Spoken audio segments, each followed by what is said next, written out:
الحمدللہ رب العالمین والصلاة والسلام علی سید المرسلین اما بعد فاعوذ باللہ من الشیطان الرجیم بسم اللہ الرحمن الرحیم۔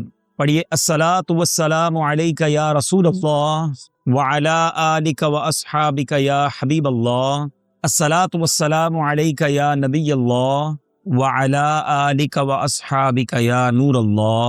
سرور کائنات صلی اللہ تعالیٰ علیہ وسلم اپنے صحابہ کے ساتھ ایک غزوے میں شرکت کے لیے جا رہے تھے۔ راستے میں اعلان ہوا کہ کھانا وغیرہ کھا لیا جائے، اپنی ضروریات پوری کر لی جائے، بریک دیا گیا۔ صحابہ کرام نے اپنے ٹفن باکس وغیرہ کھولے، اپنے توشہ دان کھولے، تو اب اس میں روٹی تو تھی سب کے پاس مگر سالن نہیں تھا۔ صحابہ کرام علیہ رضوان کا آپ صبر دیکھیں، جان دینے جا رہے ہیں، کسی پکنک پر نہیں جا رہے، لیکن صبر یہ ہے کہ روٹی ہے، سالن نہیں ہے۔ آج ہو سکتا ہے میرا کوئی بھائی ایسا بیٹھا ہو جو کسی پریشانی میں ہو، تنگی میں ہو، کاروبار نہیں چلتا، ہم بڑی شکوے شکایت کرتے ہیں۔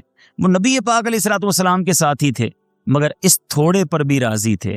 اسی دوران ایک مکھی، شہد کی مکھی، پیارے آقا علیہ الصلوۃ والسلام کے مبارک کانوں کے پاس آ کر بنبنانے لگی۔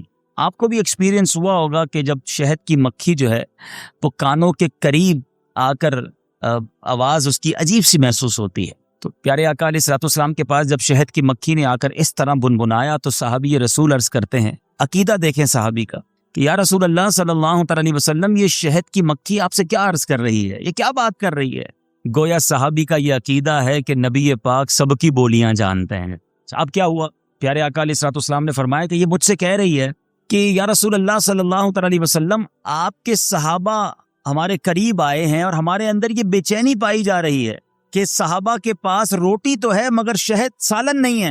آقا، ہم نے قریب ہی ایک شہد کا چھترا بنایا ہوا ہے، ہم مکھیاں اسے اٹھا کر لا نہیں سکتی۔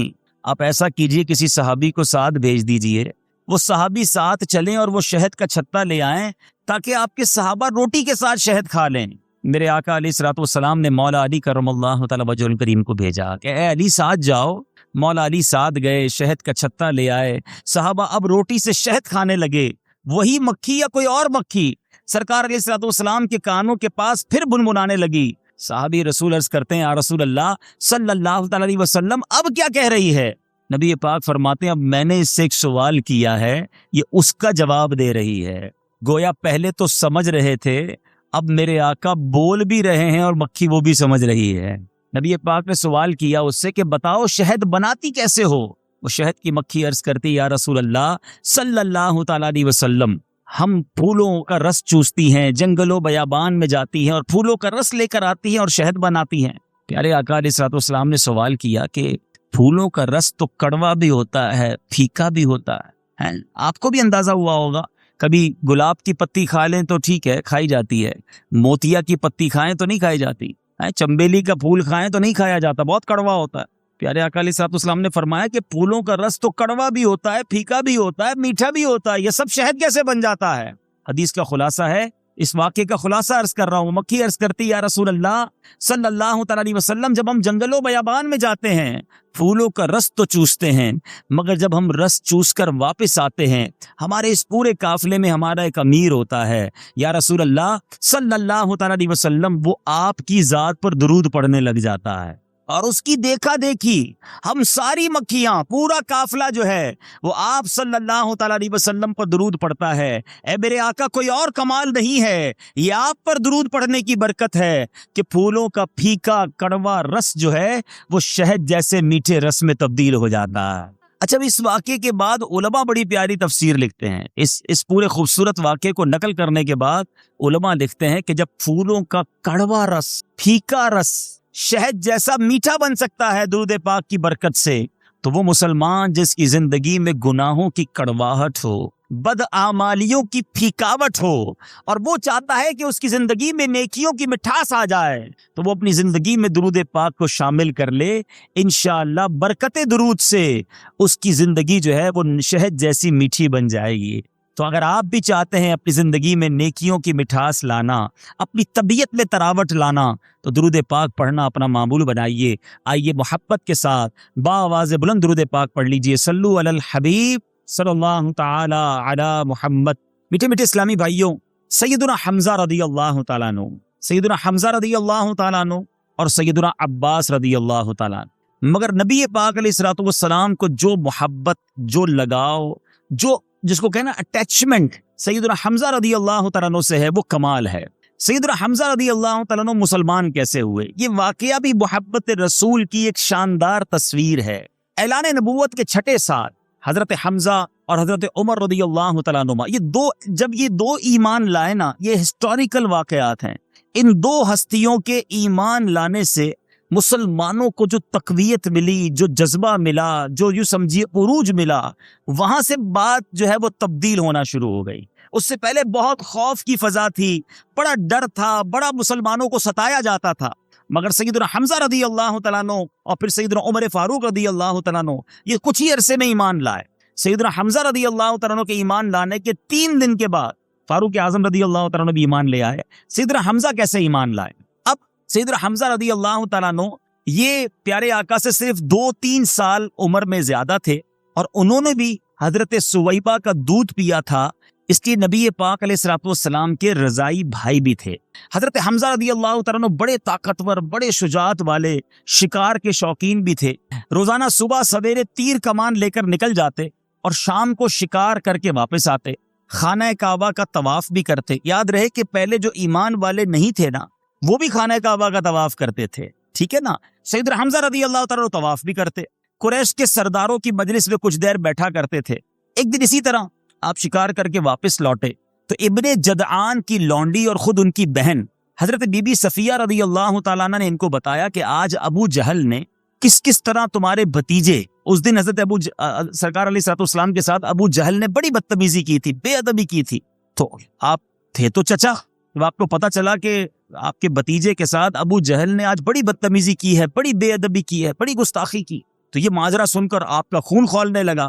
ایک دم تیر کمان لے کر مسجد حرام میں پہنچ گئے اور اپنی کمان سے ابو جہل کے سر پر اتنے زور سے وار مارا کہ اس کا سر پھٹ گیا، خون بہنے لگا، اور کہا کہ تو میرے بھتیجے کو گالیاں دیتا ہے، تجھے خبر نہیں کہ میں بھی اس کے دین پر ہوں۔ یعنی غصے میں آ کر اپنے بھتیجے سے محبت اس قدر جاگی کہ فرمایا تو اس وجہ سے اسے گالیاں دیتا ہے کہ وہ دین جو اللہ کا دین ہے، جو سرکار علیہ الصلوۃ والسلام جس کی طرف دعوت دے رہے تھے، کہ سن لے آج سے میں بھی اسی کے دین پر۔ اچھا اب کیا ہوا؟ اب یہ دیکھ کر بنی مخزوم کے جو لوگ تھے وہ ابو جہل کی مدد کے لیے کھڑے ہو گئے، اور ابو جہل نے یہ سوچ کر کہ کہیں بنو ہاشم کے ساتھ جنگ نہ چھڑ جائے، کہا کہ اے بنی مخزوم چھوڑ دیجئے حمزہ کو، کیونکہ واقعی آج میں نے اس کے بھتیجے کے ساتھ بڑی بدتمیزی کی ہے، بہت بری باتیں کی ہیں۔ اب جب حضرت حمزہ رضی اللہ تعالیٰ نے یہ اعلان ہی کر دیا کہ میں بھی اس کے دین پر ہوں، اب آپ زور زور سے عربی میں یہ اشعار پڑھنے لگے۔ کیا شاندار بات کہتے ہیں، لکھتے ہیں حمدت اللہ حین ہدا فؤادی الی الاسلام والدین الحنیفی، میں اللہ تعالیٰ کی حمد کرتا ہوں جس وقت کہ اس نے میرے دل کو اسلام اور دین حنیف کی طرف ہدایت دی۔ اذا تلیت رسائلہ علینا تحدر دمع ذی لب الحصیفی، یعنی جب احکام اسلام کی ہمارے سامنے تلاوت کی جاتی ہے تو با کمال عقل والوں کے آنسو جاری ہو جاتے ہیں۔ پھر کہتے ہیں وَأَحْمَدُ مُصْطَفًا فِينَا مُطَاعٌ فَلَا تَغْشَوْهُ بِالْقَوْلِ الْعَنِيفِ، اور خدا کے برگزیدہ احمد صلی اللہ تعالیٰ علیہ وسلم ہمارے مقتدا ہیں، تو اے کافروں، اے غیر مسلموں، اپنی باطل بکواس سے ان پر غلبہ حاصل مت کرو۔ یعنی یہ عجیب بات تھی کہ یہاں اپنے بھتیجے سے محبت ایسی تھی کہ جب پتہ چلا انہیں ستایا جا رہا ہے تو ان کے دین پر آپ آ گئے، کلمہ پڑھ کر اسلام قبول کر لیا۔ اچھا اب اسلام کو تقویت تو ملی، مگر اس کے 3 دن کے بعد ایک اور عظیم واقعہ ہوا، اور وہ حضرت عمر رضی اللہ تعالیٰ عنہ ایمان لے آئے۔ یاد رہے کہ حضرت عمر رضی اللہ تعالیٰ عنہ وہ عظیم ہستی ہیں کہ جن کے ایمان لانے کے لیے نبی پاک علیہ الصلوۃ والسلام نے دعا فرمائی تھی کہ یا اللہ، عمر دو عمر کا نام لیا، ایک ابو جہل کا نام بھی عمر ہی تھا کہ عمر بن حشام یا عمر بن خطاب، اس کے ذریعے، ان کے ایمان لانے کے ذریعے اسلام کو تقویت عطا فرما۔ اس لیے دعائے مصطفیٰ حضرت عمر رضی اللہ تعالیٰ عنہ کہلاتے ہیں، اور آپ کے بارے میں اعلیٰ حضرت کا وہ شعر آپ نے سنا ہوگا، یہ اسی طرف اشارہ ہے کہ ناریوں کا دور تھا دل جل رہا تھا نور کا۔ میرے آقا کا دل جلتا تھا نا اس وقت، جو کیفیت تھی مسلمانوں کی، ناریوں کا دور تھا دل جل رہا تھا نور کا، تم کو دیکھا ہو گیا ٹھنڈا کلیجہ نور کا۔ اب حضرت عمر رضی اللہ تعالیٰ کا ایمان لانا بھی بڑا عجیب و غریب واقعہ۔ آپ بھی پیارے آقا علیہ الصلوۃ والسلام سے ظاہر ہے بڑی عداوت رکھتے تھے، کفار کے جرنیل تھے، یعنی یوں سمجھیے ادھر سے حملہ کرنے والوں میں آگے آگے ہوا کرتے۔ تو ایک بار غصے میں بھرے ہو کر آپ ننگی تلوار لی اور بازار میں نکلے، اور نیت یہ کی کہ معاذ اللہ سرکار دو عالم صلی اللہ تعالی وسلم کا خاتمہ کر دوں گا، قتل کر دوں گا۔ اب راستے میں حضرت نعیم بن عبداللہ قریشی رضی اللہ تعالیٰ عنہ سے ان کی ملاقات ہو گئی۔ یہ مسلمان ہو چکے تھے مگر حضرت عمر کو ابھی خبر نہیں دی تھی۔ یاد رہے کہ اب تک 39 مسلمان ہوئے تھے، 39 ہی مسلمان تھے ساری دنیا میں، اتنے تھوڑے ہی تھے، تو خوف بھی تھا، اپنا اسلام بھی سب کو نہیں بتاتے تھے۔ تو نعیم بن عبداللہ نے ان سے پوچھا کہ اے عمر، دوپہر کا وقت ہے، یہ ہاتھ میں ننگی تلوار رہی ہے، کہاں جا رہے ہو؟ کہنے لگے بس آج طے کر لیا ہے، یہ اسلام کا جو دعویٰ کرنے والے ہیں بانی اسلام، میں ان کو دنیا سے معاذ اللہ ان کا خاتمہ کر دوں گا۔ تو اب حضرت نعیم کیا کہتے ہیں کہ اے عمر، پہلے اپنے گھر کی تو خبر لو، تمہاری بہن فاطمہ جو ہیں اور تمہارے بہنوئی سعید جو ہیں وہ بھی مسلمان ہو گئے۔ کہ یہ کیسے ہو سکتا ہے؟ جو شخص سرکار دو عالم صلی اللہ تعالیٰ علیہ وسلم کو ان کے دین کی وجہ سے معاذ اللہ تکلیف پہنچانے نکلا ہو، جب اسے یہ پتا چلے کہ گھر میں ہی اسلام آ گیا ہے، بڑے غصے کے عالم میں گھر میں پہنچے۔ جب گھر گئے تو بہن اور بہنوئی جو ہے وہ قرآن پڑھ رہے تھے۔ اب حضرت عمر کی آواز سن کر سب ڈر کے چھپ گئے، قرآن کے اوراق ادھر ہی چھوڑ دیے اور خود چھپ گئے۔ اب دروازہ کھولا تو حضرت عمر چلا کر بولے کہ اے اپنی جان کی دشمن، کہ تو بھی مسلمان ہو گئی ہے؟ پھر اپنے بہنوئی سعید بن زید پر جھپٹے، ان کی داڑھی کو پکڑ کر زمین پر انہیں جناب پٹخ دیا، سینے پر سوار ہو گئے اور خوب انہیں مارنا شروع کر دیا۔ حضرت فاطمہ انہیں بچانے کے لیے دوڑی تو حضرت عمر نے ایسا چانٹا اپنی بہن کے منہ پر مارا، غصے میں تھے کہ ان کے کانوں کے جھومر ٹوٹ گئے، خون سے چہرہ لہو لہان ہو گیا۔ بہن نے صاف صاف کہہ دیا کہ اے عمر سن لو، جتنا مارنا ہے مار لو، اسلام میں نے نہیں چھوڑنا نہ ہے۔ دل سے جس نبی کا کلمہ پڑا ہے، اب اس دل سے پیارے آقا علیہ الصلوۃ والسلام کے دین کی محبت کو نہیں نکال سکتے۔ اب جب حضرت عمر نے اپنی بہن کا یہ خون آلو چہرہ دیکھا، یہ عزم دیکھا کہ میرے سامنے تو بڑے بڑے بہادر کانپنے لگ جاتے ہیں، یہ عورت ہو کر، میری بہن ہو کر اسلام پر ایسی استقلال والی ہے، کہا اچھا ایک کام کرو، ابھی تھوڑی دیر پہلے جو تم کچھ پڑھ رہے تھے دکھاؤ وہ کیا ہے۔ تو اب جب بہن نے قرآن کے اوراق سامنے رکھے تو پہلے تو بہن نے کہا کہ تم قرآن کو ہاتھ نہیں لگا سکتے، پہلے جاؤ وضو کر کے آؤ۔ ایک طرف چہرہ لہو لہان ہے اور بھائی سے کہتے ہیں کہ تم وضو کر کے آؤ، پاک ہو کر آؤ۔ بہرحال پھر قرآن کے صفحات آگے رکھے گئے، اور جب جس آیت پر حضرت عمر کی نظر پڑی، اب جب یہ قرآن پاک کی آیت حضرت عمر نے سنی، اس کا ترجمہ کیا ہے؟ ترجمہ کنز الایمان، اللہ کی پاکی بولتا ہے جو کچھ آسمانوں اور زمین میں ہے، اور وہی عزت و حکمت والا ہے۔ اب جب یہ آیت حضرت عمر نے پڑھی، آپ کے دل پر ایک ایک لفظ تاثیر کا تیر بن کر پیوست ہوتا رہا، جسم کا ایک ایک بال لرزہ بر اندام ہو گیا، اور جب اس آیت پر پہنچے آمنو باللہ و رسولہ، تو بالکل ہی بے قابو ہو گئے اور بے اختیار کہنے لگے اشہد ان لا الہ الا اللہ و اشہد ان محمدا عبدہ و رسولہ۔ اور میرے بیچ اسلامی بھائیو، اب یہ وقت تھا کہ اب پیارے آقا علیہ الصلوۃ والسلام دار ارقم میں اس جگہ موجود تھے۔ اللہ تعالیٰ آپ کو اور مجھے بار بار مکے مدینے کی حاضری عطا فرمائے۔ جب صفا اور مروہ کے درمیان جائیں نا تو دار ارقم کی ایک یاد ہے۔ جب صفا سے مروہ کی طرف ہم چلتے ہیں تو دائیں طرف علماء بتاتے ہیں کہ یہی کہیں وہ دار ارقم تھا۔ یہ اسلام کی پہلی تربیت گاہ تھی۔ تھوڑے ہی مسلمان ہوتے تھے، چھپ کر نبی پاک علیہ الصلوۃ والسلام کے ساتھ بیٹھتے تھے اور میرے آقا انہیں اسلام کے احکام بتاتے۔ 39 تو مسلمان تھے۔